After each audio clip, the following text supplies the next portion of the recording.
the same time, every single program improvement school needs to come up with a new plan on how they're going to address their issues. And then when we get to program 4 and 5 schools, like Limerick is now a program year 5 school, they more than meet the target in mathematics, but barely miss the target in language arts. And then Franklin and Washington are program year 5 schools. When you get to that level, you have to do something differently with them. And the districts are required to what they call, and it's not our term, it's the government's term, corrective actions. And they're required to do corrective actions. And as you all know, you and the board voted to turn Franklin into a classical middle school modeled after the Hill program, because Hill was in the same type of situation 7 years ago. So the point I want to make here is that to get into program improvement, there are a whole host of ways to do it. So having a general meeting district-wide isn't going to serve the purpose to help those individual school sites. So what has to happen are the meetings held at those individual school sites to address those issues. And I would recommend that at the November workshop, as we have in the past, that we invite our program improvement schools and our teams and share with the board what they're doing to address these issues, because there are different issues for year 1 schools versus year 2 schools versus year 5 schools. Chair. Dr. Williams. I spoke with a fellow board member yesterday. He's out in the Valley, and he works with me over at Long Beach City College. They're running into the same problem, and he mentioned some of the nebulous reasons why their schools have been identified as program improvement schools.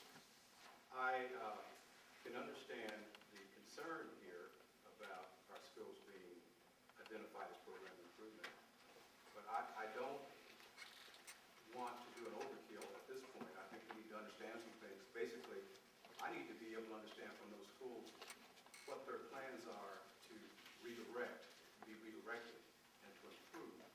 And I think that needs to be done internally first, get the board educated, so we understand it, and we can put our stamp of approval on their plans to move forward and get themselves out of program improvement, and give them the kind of support they need to do it.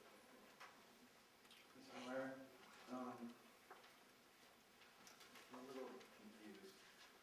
It seems like the response to the motion is basically to attack the No Child Left Behind law and to point out that it's a very difficult challenge, which I agree, it is a very difficult challenge. And then we're pointing out that essentially no one else is really doing any better than we are on these issues, and that is also a very fair point. And we're also kind of saying that, well, you know, look, everything, and to me, this is the way that things are done quite frequently. Everything's okay. Don't worry about it too much. We've got this under control. But the fact is, we went from 10 to 14 PI schools, regardless of the explanations of why that happens. And now, I just found out for the first time 5 minutes ago that we have 17 schools that are in program improvement status, not 14. I find that troubling, first of all. And I also want to respond to some of the, I feel, terribly unfair pot shots that some other folks have been making because I'm voicing my concerns about how these schools are doing. I'm the only person sitting at this table who works every single day in a public school trying to raise student achievement. And I want everyone here to know that I terribly value the work of the teachers, the administrators, and every single person who works in Long Beach Unified for this incredibly valuable hard work that they put out to get this stuff done. Believe me, I appreciate it. But that does not excuse us from finding new ways to address these problems. When you go from 10 to 17 schools, regardless of the explanations, we need to start taking a fresh look at these things. And I completely support the idea that we should get reports from each of the school sites on what their plans are. We definitely need that. But there's nothing wrong with opening up the discussion to other folks so that we can get some new ideas, and it may be, we may get one of the best ideas we've ever had. It may not be the greatest thing that's ever done, but we're making an attempt to address these issues from some different angles. And I don't think we can just keep our heads in the sand and pretend that what we're doing is working, because it isn't working in every situation, and we've got to find a way to address this problem. I just need a bit of clarification. Mr. Ellis, did you say you were the only one who was working in the school system to improve students? I'm the only one who works in a K-12 public school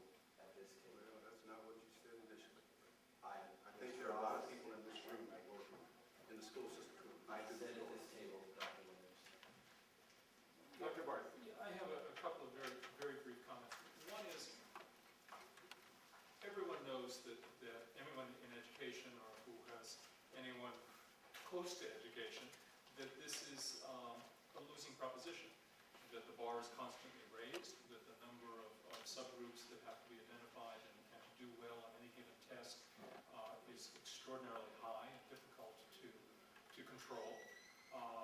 But the fact is we're stuck with that, and as both Mr. Ellis and Mr. Williams said, this is the current law. We have to deal with this situation. The number of schools is large, getting larger. Whether it went from 10 to 14 to 17 or whatever, at some point we're going to have a majority of schools, and at some point we will probably even be identified as a program improvement district because we have so many schools. It seems to me reasonable that at this point where it is still, if not containable, at least on the radar as something that we need to deal with, it's reasonable to start having a forum in which we get the best practices from successful schools in contact with the schools that need some help. Looking at the chart here that Mr. Steinhauser pointed out, the schools that are in year 5, for instance, the chart says that implement alternative governance is the plan. My understanding of year 5 is that there are 5 or 6 different options in which governance is one of the options that you can do. We need to know that. We need to discuss that. This sounds like a decision that's already been made that we need to alter governance. That may be the right thing for those schools, but we as a board should be examining all 5 of those options and choosing which one. And I think that's also true of each of the schools in each year of progression. So whether this forum takes place now or 3 months from now, or how it's structured, it still seems to me a good idea. It's something that we need to be moving forward on. Further discussion? I know that the schools are working so hard, and that each year it becomes more and more difficult. And as one who has worked with this law for 6 years now, I believe, and each year it changes a little bit. And knowing that the law is designed to have highly urban districts such as ours fail, it's almost, you're racing against time. And I don't think there's any point in served in having a big forum where everybody comes and starts pointing their fingers. I would rather see the schools do what they are doing and do it best, and involve the parents in all those schools. Each of us board members are highly aware of what's going on in our schools because we communicate with the principals and with the district superintendent. I see no purpose in having a big forum where everyone gets all up and excited, and a forum such as this takes a lot of time to put on. And I would urge a no vote on this and leave it to the schools where it's done best.